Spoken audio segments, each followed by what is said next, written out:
को अब दिक्कत ये हो गई कि अब जो ईवीएम में जो छेड़छाड़ हो रही थी वो संभव नहीं है, लेकिन चुनाव तो जीतना है। इसीलिए उन्होंने महाराष्ट्र का चुनाव हो या हरियाणा का चुनाव हो या अभी अभी हाल फिलहाल दिल्ली का चुनाव हो, उन्होंने एक नायाब नया तरीका अपनाया है। अब ईवीएम से खेल नहीं हो रहा है, अब वोटर लिस्ट के साथ छेड़छाड़ हो रही है, जो कि मुझसे पहले ओंकारेश्वर पांडे जी ने बता दिया कि किस तरह से महाराष्ट्र में संख्या बढ़ गई थी।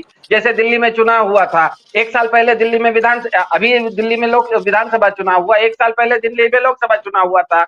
लोकसभा चुनाव से लेकर विधानसभा चुनाव के बीच में दिल्ली में 40 लाख मतदाता बढ़ कैसे गए?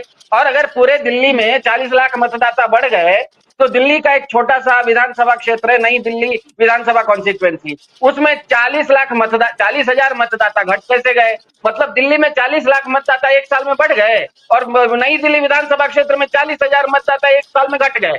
तो अब बीजेपी कर रही है ये कि जेरीमैंडरिंग जिसे कहा जाता है, चुनाव क्षेत्र के साथ छेड़छाड़, एक कॉन्स्टिट्यूएंसी के साथ छेड़छाड़।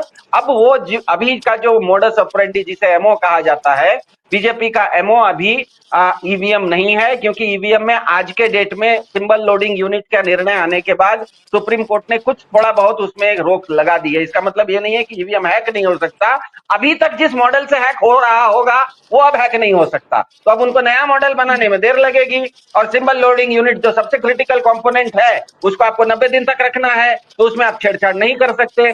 इसीलिए लोकसभा चुनाव के तुरंत बाद जो भी 3 राज्यों में चुनाव हुए, चाहे वो हरियाणा में हुए हो, महाराष्ट्र में हुए हो, दिल्ली में हुए हो, एक ही एक कंप्लेंट सब जगह आ रही है कि वोटर जितने वोट डाले थे उससे ज्यादा वोट आप दिखा रहे हैं। इसका मतलब ही है कि जेरीमैंडरिंग हुई है।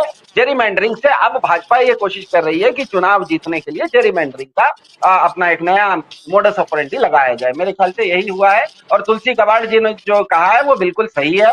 और वो सही क्या है, मतलब वो सत्य है। हर व्यक्ति जानता है कि मेरा फोन भी हर 2 महीने में, 4 महीने में, 1 साल में हैक हो जाता है। कभी कभी उसको ठीक करवा लेता हूं तो 2-3 साल के बाद तो मैकेनिक कहता है कि अब ये चलने लायक ही नहीं है साहब, ये फोन ठीक भी है तो आप नहीं चला सकते। तो हर 2-3 साल 4 साल में तो आदमी को अपना फोन बदलना पड़ रहा है। तो आप कहिएगा ईवीएम हैक नहीं हो सकता, तो आदमी का फोन तो रोज हैक हो ही रहा है।